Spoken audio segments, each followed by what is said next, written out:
Shukuru sana Mheshimiwa Rais kwamba jambo la nishati kama alivyoahidi kwenye ilani ni miongoni mwa mambo ambayo ameyapa kipaumbele katika siku zake 100 za mwanzo. Sisi tuna vitongoji vingi, zaidi ya vitongoji 2195.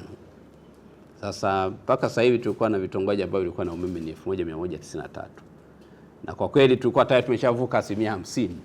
Kwa tuko kwenye 55, 56 kuelekea 60%. Na tulikuwa tumebakiwa na vitongoji 1002 ambavyo vilikuwa bado havijapata nishati. Vitongoji vya ambavyo vimebakia 1002, tunashukuru Mheshimiwa Rais ametoa fedha hizi karibia 62 bilioni kwa ajili ya kupeleka umeme au nishati ya vitongoji 528. Na nimefarijika sana mwakilishi wa DG kuona kwamba hata vile 474 na vyenyewe tayari nimeshaviweka kwenye target yetu ambayo tumekuwa tukitaka kuhakikisha kwamba tunapata nishati ya kutosheleza.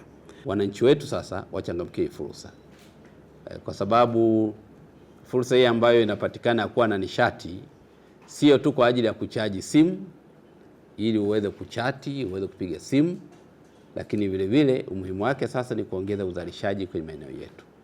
Wale wakulima kama wakuwa na mashine zinazohitaji umeme sasa watanunua mashine, wataongeza thamani ya mazao wanayozalisha. Wale wananchi wetu ambao walikuwa wanazalisha na kufanya uchimbaji wa dhahabu wanasumbuliwa na maji kwenye maduara yao, sasa umeme unasogea, watavuta waweze kutoa maji na hivyo kuwasaidia kuchimba kwa zaidi. Wale waliokuwa na blast kwa teknolojia ambayo ni crude, sasa wanakuwa na umeme ambao utawasaidia sana kwenye kuhakikisha kwamba zile compressor kwa ajili ya kupeleka hewa, compressor kwa ajili ya shughuli zingine ambazo zinahitajika, vyote hivi vitakuwa vinasaidia sana upatikanaji wa nishati na kuongeza uzalishaji na hivyo kuwapunguzia gharama ambazo wanaingia katika eneo hili.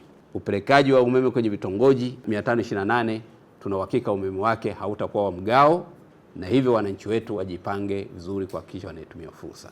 Na niwasihi wananchi wa mkoa wa Geita kama ilivyo ada na kawaida yetu kutoa ushirikiano kwa mkandarasi, kwa sababu bila ushirikiano atakuja kwa mwenyekiti wa kitongoji, kwa mwenyekiti wa kijiji, mtu anahitaji kuweka nguzo moja hapa kwenye eneo lako, ukimchelewesha, ukimzuia, tayari unazuia maendeleo na unazuia kupatikana kwa huduma kwa wakati.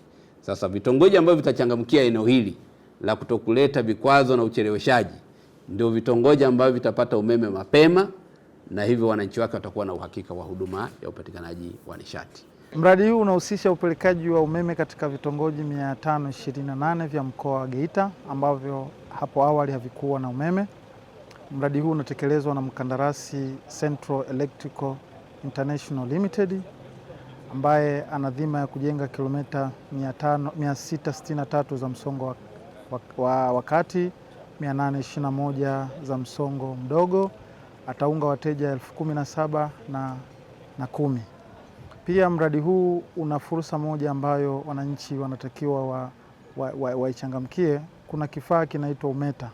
Kwa wale wananchi wanaoishi vijijini ambao hawawezi kufanya wiring, serikali ya Mheshimiwa Rais imetoa fursa hiyo, wananchi waunganishiwe umeme kwa kupitia kifaa hiko.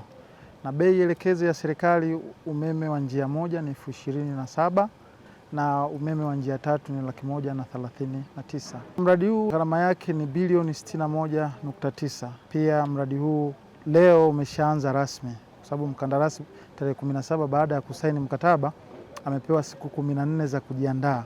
Kwa maana yake tumetoka kumtambulisha ili akaanze detailed survey, kutambua maeneo na kufanya upimaji.